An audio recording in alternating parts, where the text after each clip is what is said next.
This video will serve as a step-by-step guide to disassembling the Super Nintendo. We will also clean, test, and reassemble this unit.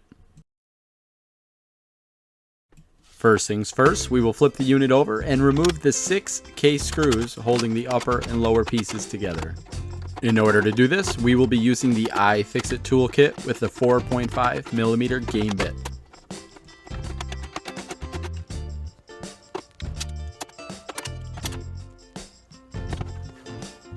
With the screws removed, we can now lift off the top half of this console, exposing the internals.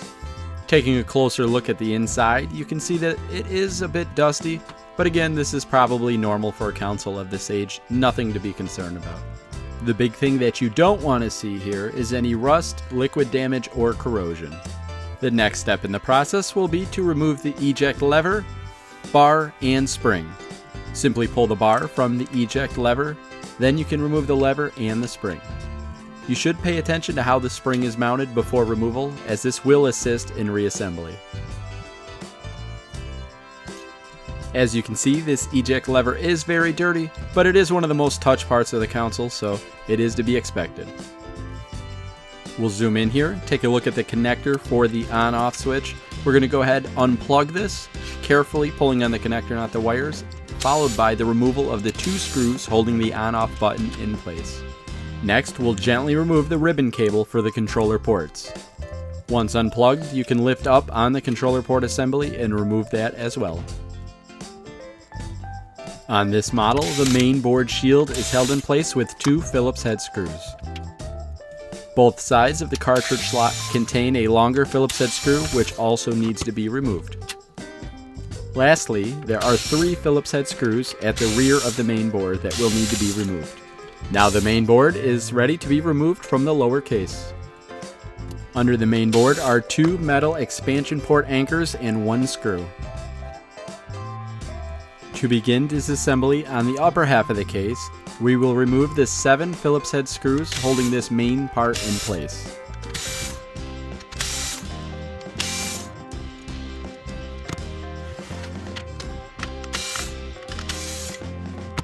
Now we are carefully removing the spring for the reset button.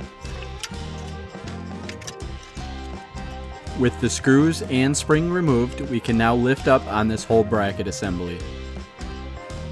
To remove the cartridge slot door and spring, we'll first need to depress the tabs on this trim piece above, releasing this for removal. We can go ahead and remove the spring as well, noting the orientation on the cartridge slot door.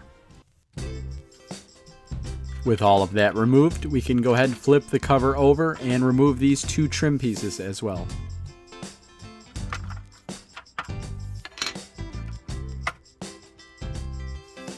Flipping back to the bottom side, it is now time to remove the power and reset buttons. To do this, you will need to depress the 4 tabs on each button while popping them from the top of the case. It does take a little bit of pressure to depress these tabs, and you may need to use both hands.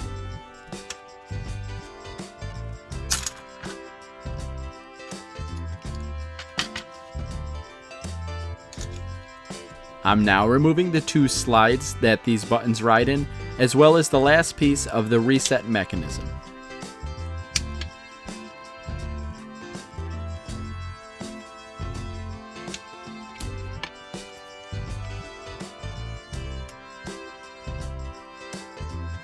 Now we will remove the ribbon cable and the front faceplate from the controller port assembly. While doing this, we're paying close attention to how the ribbon cable is routed around the assembly. Small part warning here, upon removing the faceplate, the power light does have a surround that could easily be lost.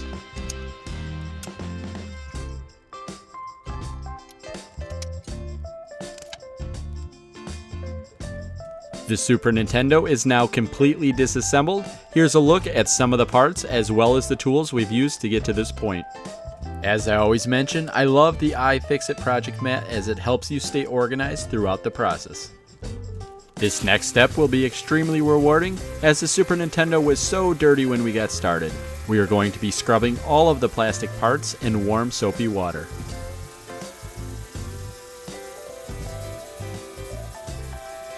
Most of the labels on the Super Nintendo are pretty durable and won't be damaged by the water. However, we may lose the serial number label.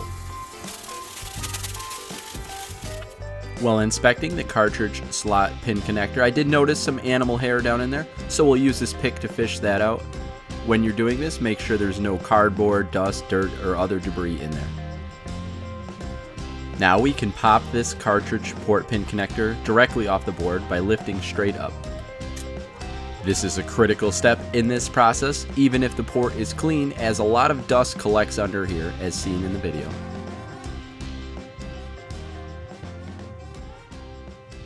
Using a soft bristled toothbrush, some canned air, as well as electronic cleaner, we will go ahead and clean these areas completely.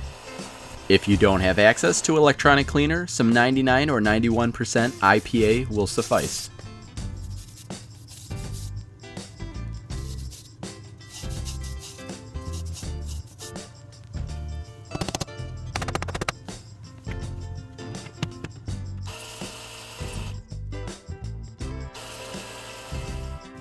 Now that we're satisfied everything is clean and completely dry, we can clip back on the cartridge port pin connector. Neither of these items are being addressed today, but I did want to point out here is the power fuse.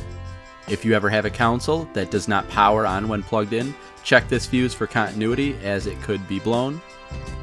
Looking at the back of this board, I want to point out this plastic pin in the power port that often breaks, and I will in a separate video show how to replace these. One of the last steps of actually cleaning the console will be using deoxit in the controller ports. We'll go ahead and spray this in the port and then work the controller in and out. This should help free any corrosion, dirt, or dust within the port. When finished, we'll go ahead and clean with a little bit of compressed air to make sure that the connections are clean and dry. Now it's time to start the reassembly process. We'll begin by installing these anchors for the lower expansion port. Next, it's time to reinstall the main board of the system. This main board does sit on locating pins, as I point out here. Here I'm installing the 3 Phillips head screws at the rear of the main board, the 2 Phillips head screws, one on each side of the cartridge slot, and the top tin shield with the 2 screws holding it in place as well.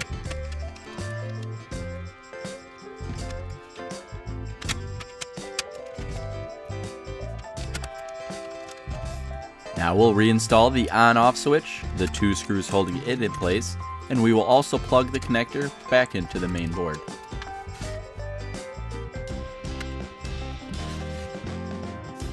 The power lights around can now be put back in place, and we will clip the front controller port shield back on as well. Remembering how this came apart, we will reinstall the ribbon cable for the controller port assembly, plug into the assembly itself as well as the main board.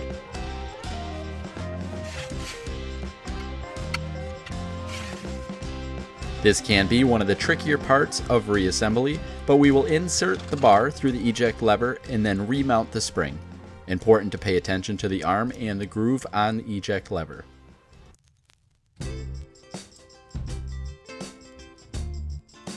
Here I set this whole assembly back in place, and then we will make sure that we get the spring back in the correct groove on the lower case.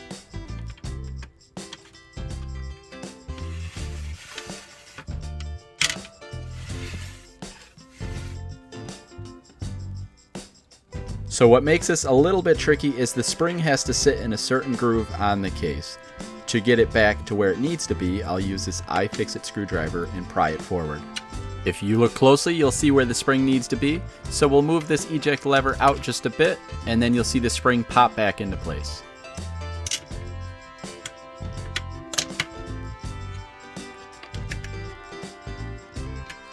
Once in place, we can push the bar all the way over and then test the eject lever.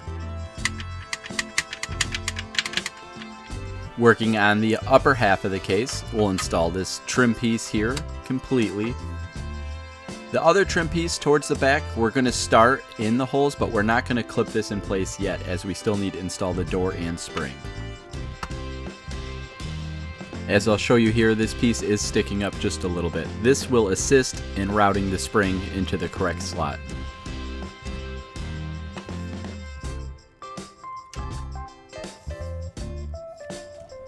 Now we will clip this spring back onto the cartridge slot door as seen here.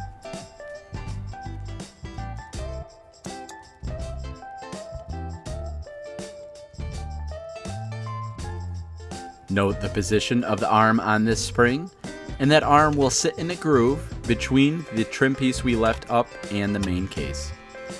Once we have the spring where we need it, we'll go ahead and completely lock down the tabs on that upper trim piece. The door will now spring closed, and that upper trim piece will sit flush with the top of the case. The slides for the power and reset button can now be set in the upper half of the case, followed by the buttons themselves being clipped in. This small white piece is part of the reset button mechanism and can be clipped back in the bracket. We can then reinstall the bracket and the 7 mounting screws that hold it in place.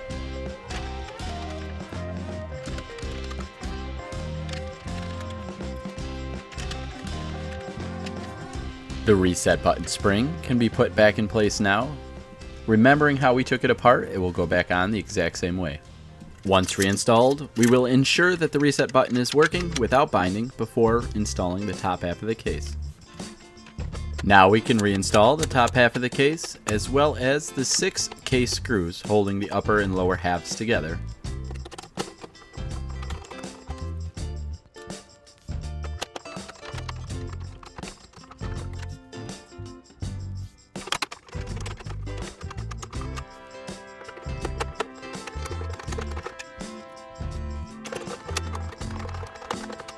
The last step for reassembly will be putting this lower port door back in place. To quote one of my favorite fellow YouTubers and an inspiration to even start a channel, "Now you know my favorite part, remember what this old Super Nintendo looked like before we started, and we're calling this project done." Of course, we're very happy with the way this project turned out, but it's time to answer the question, does it work?